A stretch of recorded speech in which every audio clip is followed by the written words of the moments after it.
नमस्कार। चलिए आज चुनावी नतीजों के शोर और सुर्खियों से थोड़ा दूर हटते हैं और उत्तर प्रदेश के एक विधानसभा क्षेत्र गोपालपुर की राजनीतिक जमीन को समझने की कोशिश करते हैं। ये सिर्फ हार जीत के आंकड़ों का विश्लेषण नहीं है, ये एक जनादेश की पूरी कहानी, उसकी हर परत को खोलने की एक कोशिश है। इस पूरी पड़ताल में हम 4 हिस्सों में आगे बढ़ेंगे। सबसे पहले हम जमीनी हकीकत को समझेंगे, फिर 2022 के नतीजों के आंकड़ों को देखेंगे, उसके बाद हम ये जानने की कोशिश करेंगे कि वो नतीजे वैसे क्यों आए, और आखिर में हम भविष्य के लिए जीत का रास्ता तलाशेंगे। तो चलिए शुरू करते हैं पहले और सबसे जरूरी हिस्से से, जमीनी हकीकत। क्योंकि किसी भी जगह की राजनीति को समझने के लिए वहां के लोगों को, उनकी उम्मीदों को और उनकी रोज की मुश्किलों को समझना सबसे जरूरी है। हर वोट की जड़ इन्हीं सच्चाइयों में छुपी होती है। ये है गोपालपुर, उत्तर प्रदेश के नक्शे पर एक छोटा सा हिस्सा। लेकिन ये सिर्फ एक ज्योग्राफिक इलाका नहीं है, ये उन लाखों चेहरों का घर है जिनकी उम्मीदें, जिनकी मेहनत और जिनका भविष्य इसी मिट्टी से जुड़ा हुआ है। यहां करीब 3,55,000 मतदाता है।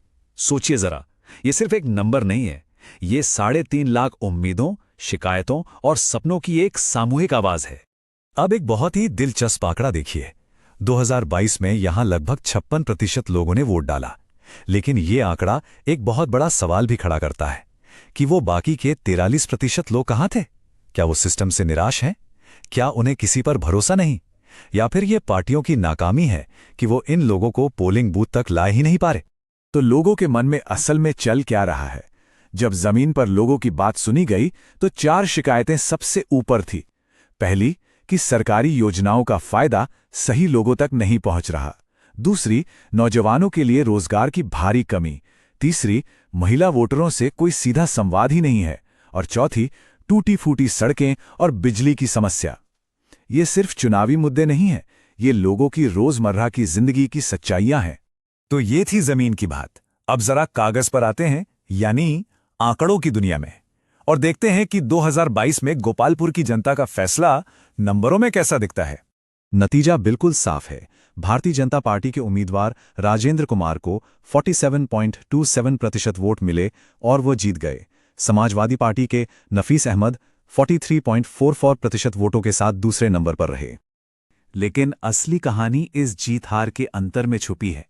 फर्क था सिर्फ 7,111 वोटों का। प्रतिशत में कहें तो महज 3.8%।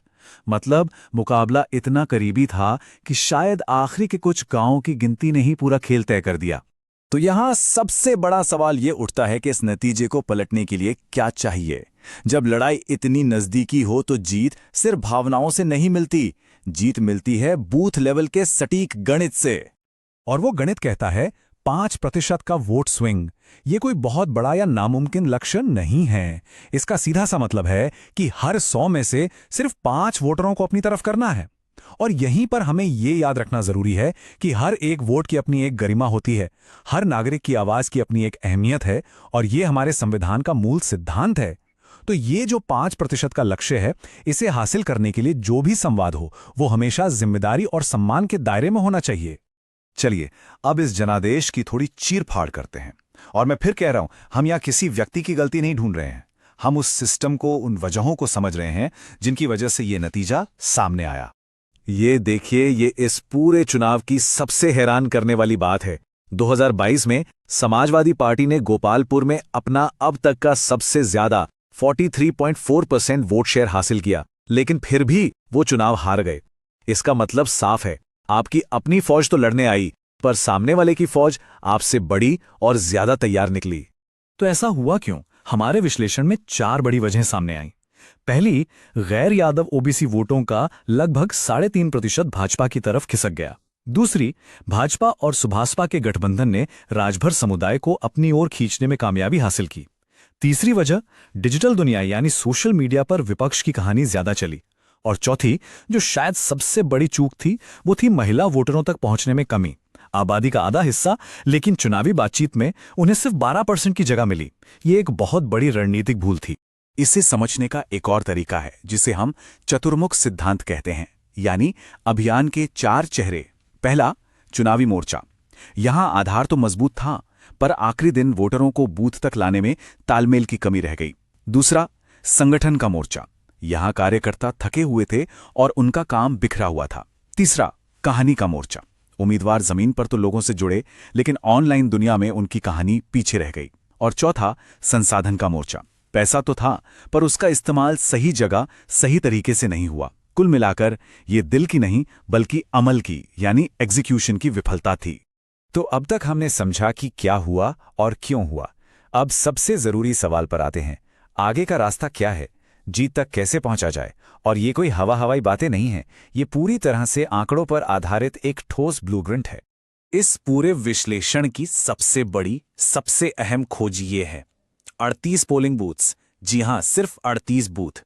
ये वो 38 रण क्षेत्र हैं जहां हार 5% से भी कम के अंतर से हुई थी।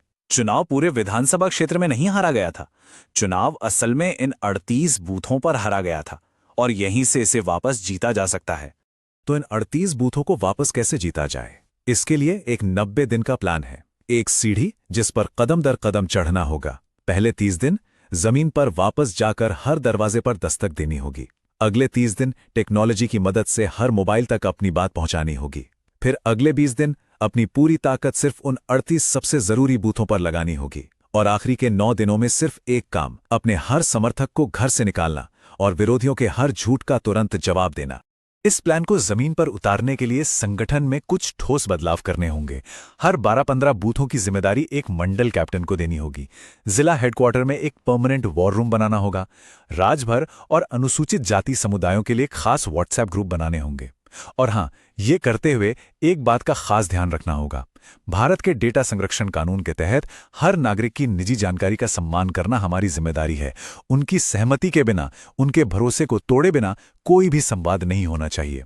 और आखिर में उम्मीदवार को अपनी यानी वहां की स्थानीय भोजपुरी बोली में वीडियो अपील जारी करनी चाहिए, क्योंकि बात जब अपनी भाषा में होती है तो वो दिमाग से नहीं, सीधा दिल से जुड़ती है।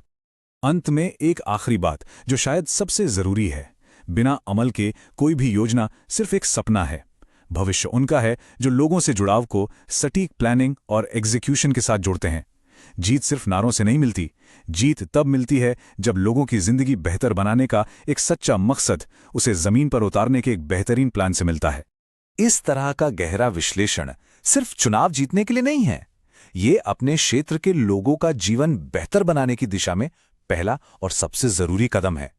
अगर आप एक जन केंद्रित नेता बनना चाहते हैं और अपने निर्वाचन क्षेत्र का उत्थान करना चाहते हैं, तो blueprintstrategies.ai से mgr@blueprintstrategies.ai पर संपर्क करें या 08042041602 पर कॉल करें। उद्देश्य राजनीति से परे।